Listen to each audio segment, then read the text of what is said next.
آپ سن رہے ہیں سعدیہ عابد کے ناول بند قبا کھلنے لگی جانا کی 32ویں قسط۔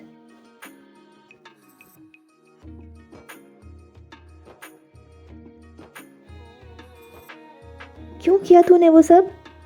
وہ بڑی فرصت سے نیم دراز مووی دیکھ رہا تھا کہ جھٹکے سے دروازہ کھلا تھا اور وہ اس کے متوجہ ہوتے ہی اشتعال سے پوچھ رہا تھا، کیا کیا ہے میں نے؟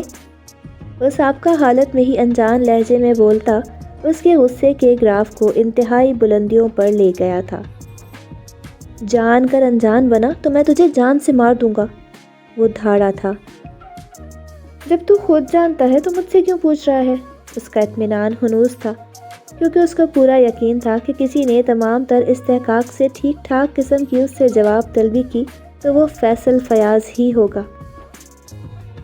میں تجھ سے وجہ پوچھ رہا ہوں، یہ نہیں پوچھ رہا کہ تو نے کیا کیا ہے۔ تیرے کارنامے دیکھ بھی چکا تھا، اب سن بھی چکا ہوں۔ وہ فیصل کو اس قدر اشتعال میں پہلی دفعہ دیکھ رہا تھا مگر پھر بھی سنجیدہ نہیں ہوا تھا۔ تو وجہ بھی جانتا ہے، محبت کرتا ہوں اس سے، اس کو پانے کے لیے کچھ تو کروں گا ہی نا۔ اس کے ماتھے پر کوئی شکن نہ تھی اور اطمینان بھی قابل دید تھا۔ محبت؟ ایسے پائی جاتی ہے محبت؟ ڈنڈے و طاقت کے زور پر؟ زبردستی کی ملاقات کے ذریعے؟ وہ ملامت بھری نگاہوں سے اسے دیکھنے لگا تھا۔ میں ایسا کرنا نہیں چاہتا تھا مگر مجھے مجبور کر دیا گیا۔ نوید عالم ہی نہیں، موم ڈیڈ نے بھی اپنا انکار جوتے کی طرح میرے منہ پر دے مارا۔ اور تو بھی جانتا ہے کہ جو کچھ ہے وہ میری جانب سے ہے، کہ جن جہانوں کی میں سیر کو نکلا ہوا ہوں، جس کا ساتھ خیالوں میری ہواؤں میں پرواز کر رہا ہوں، وہ ان سب کی الف پہ بھی نہیں سمجھتی۔ تو ایسے میں تو خود بتا کیا کرتا میں؟ وہ یکدم ہی آزردہ نظر آنے لگا تھا۔ اگر وہ میرے احساسات کو سمجھتی تو میں کسی کے انکار کو اہمیت ہی نہیں دیتا، اور اس کو کیسے اپنے احساسات بتاؤں جو مجھے دیکھ کر ہی ہراساں ہو جاتی ہے۔ وہ آزردہ نظر آنے لگا تھا اور وہ مدھم پڑ گیا تھا۔ اور تیری آج دوپہر کی حرکت نے اسے مزید ہراساں کر دیا ہے، جبکہ تو چاہتا تو نرمی سے، توجہ و پیار کے ذریعے اپنا خراب ہو جانے والا امیج بہتر کر سکتا تھا کہ اس کا ذہن و دل تو کورے کاغذ کی مانند ہے۔ تو اس پر ناپسندیدگی اور چاہے تو محبت بھی لکھ سکتا ہے، مگر تو ہر کام ٹیڑھے انداز میں کرنے کا اس قدر عادی ہو چکا ہے کہ تو نے جلد بازی میں اپنے لیے مسائل کھڑے کر لیے ہیں۔ وہ اس کے آزردہ چہرے کو دیکھ کر اشتعال بھول کر اب اس کے ساتھ کے لیے پریشان ہو رہا تھا۔ مجھے یہ برداشت ہی نہیں ہو سکا تھا کہ وہ اپنی تکلیف کا احساس بھلائے، ارم الحسن کے لیے گفٹ لینے کے لیے خوار ہوتی پھر رہی ہے۔ اس کی محبت میں ذلت کا احساس تو بھلا دیا میں نے فیصل، ورنہ اس کے تھپڑ کا ایسا جواب دیتا کہ کبھی کوئی لڑکی میرے جیسے آدمی پر ہاتھ اٹھانا تو دور، سوچتی بھی نہیں۔ اس کی آنکھیں یکدم لہو رنگ ہو گئی تھیں، ماتھے پر سبز رگیں الگ ابھر آئی تھیں، مگر میں اسے کھو دینے کا احساس ذہن سے نکال نہیں پایا کہ اسے ارحم کے لیے خوار ہوتے دیکھ کر میرے اندر بہت بے چینی در آئی تھی۔ اس لیے میں بے سوچے سمجھے نوید عالم کے دفتر پہنچ گیا کہ اس وقت میرے دل میں یہی تھا کہ مجھے اسے پانا ہے، اس سے قبل کہ میری محبت کی راہ میں کوئی ارحم الحسن ولن بن کر کھڑا ہو جائے۔ وہ اپنے جذبات کی شدت اس سے بیان کرتا چلا گیا تھا۔ اف میرے خدا، تو اتنا کچھ محض ایک خدشے کی بنیاد پر کر گیا۔ آپ سن رہے ہیں سعدیہ عابد کی قلم سے لکھا ناول بند قبا کھلنے لگی جانا۔ چینل کو ابھی تک سبسکرائب نہیں کیا تو ابھی سبسکرائب کریں اور بیل نوٹیفیکیشن کو آن کر لیں تاکہ ہر نئی آنے والی قسط کا نوٹیفیکیشن آپ کو بر وقت مل سکے۔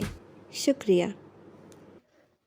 خدشہ نہ کہہ فیصل، کہ جس طرح وہ اس کی طرف لپکتی ہے، ہر اچھے برے وقت میں اس سے پکارتی ہے، مجھے یقین ہے ان دونوں کے بیچ محبت اپنے پر پھیلا چکی ہے۔ وہ اذیت سے مٹھیاں بھیج گیا تھا۔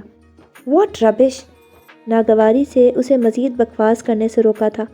وہ کچھ کہتا کہ اس نے موقع ہی نہیں دیا۔ ان دونوں کے رشتے کو کبھی شک کی نگاہ سے نہ دیکھنا ماں، کہ جتنی محبت لاج تجھ سے کرتی ہے، جتنی عزت سہرش میری کرتی ہے، اتنی ہی پرواہ حنین اپنے ارحم بھیا کی کرتی ہے۔ وہ اسے تعصب سے دیکھتا بولا تھا، تیری کسی بات کو جھٹلا نہیں سکتا، مگر میرا دل، اس دل کا کیا کروں جو بے اختیار ہو چلا ہے؟ اسے ہوا بھی چھو جائے تو میرا دل تڑپنے لگتا ہے۔ تو پھر وہ تو ایک جیتا جاگتا انسان ہے۔ میرے لیے کچھ کر فیصل، ورنہ میں کچھ غلط کر بیٹھوں گا۔ وہ آزردگی سے کہتا بیڈ پر گر سا گیا تھا اور وہ اس کی تکلیف محسوس کرتا نوید عالم سے پھر بات کرنے کا وعدہ کر گیا تھا کہ نہیں جانتا تھا کہ جب گھر پہنچے گا ایک قیامت اس کی منتظر ہوگی اور اپنی ماں کے لیے اسے خاموشی نہ چاہتے ہوئے بھی اختیار کرنی پڑے گی۔ نوید عالم کے کہنے پر قاضی صاحب نے ایجاب و قبول کے لیے تمہید باندھی ہی تھی کہ کوئی آندھی طوفان کی طرح وہاں داخل ہوا تھا۔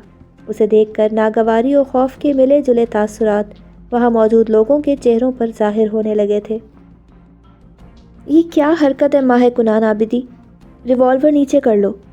اس نے غصے سے ریوالور نوید عالم کی کنپٹی پر رکھی تھی تو ارحم غصے سے چیخ اٹھا تھا اور اس نے بھی لمحہ ضائع کیے بنا اپنا گھونگھٹ الٹ دیا تھا اور پستول دیکھ کر اس کی جان ہوا ہونے لگی تھی، جبکہ اس پر بے اختیاری سی اتری تھی کہ سرخ جوڑے میں لائٹ میک اپ، سونے کا بھاری زیور اور سرخ انگارہ لپسٹک لگائے وہ اسے بے خود کر گئی تھی، اور اسی کا فائدہ اٹھا کر ارحم الحسن نے ریوالور اس کے ہاتھ سے جھپٹ لی تھی۔